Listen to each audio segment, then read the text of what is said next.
So welcome to Chandru Study Centers. So one more question in maths வாங்க.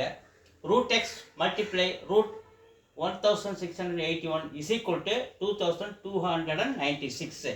So இதை இங்கே multiply பண்ணுறது ஈக்குவலுக்கு அந்தாண்ட போய் டிவிஷன் பண்ணுறாரு பாருங்க. ரூட் எக்ஸை லெஃப்ட்லேயே நிறுத்திக்கிறேன். ரூட் எக்ஸை லெஃப்ட்லேயே நிறுத்திக்கிறேன்.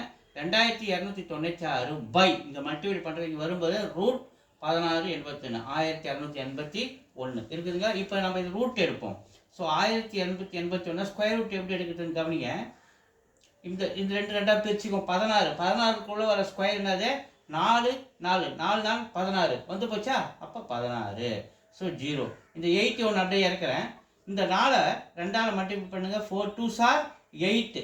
ஸோ இங்கே போகிற நம்பர் இங்கே போகிற நம்பர் ஒரே நம்பர் இருக்கணும். இங்கே 1 போடுறேன், இங்கே 1 போடுறேன். ஸோ இந்த 1ஆல் இந்த 81 மல்டிபிள் பண்ணணும். 1 × 81 81 0. ஸோ மேலே என்ன வருது? இதுதான் நமக்கு ஸ்கொயர் 41. அப்போ இந்த இடம் 2296 1681 ஸ்கொயர் ரூட் எடுத்தால் நமக்கு 41. ஸோ ரூட் எக்ஸ் லெஃப்டில் இருக்குது.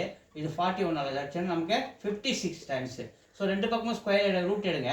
இது ரூட் எக்ஸ் ஸ்கொயரு, இது 56 square. So square root cancel ஆச்சுன்னா x is equal to 56 square. 56 × 56 2 times multiple பண்ணுங்க. நமக்கு 3136 எங்கே இருக்குது? 4ல் இருக்குது. 56 × 56 3136. 4 இஸ் ஆன்சர். தேங்க்யூ.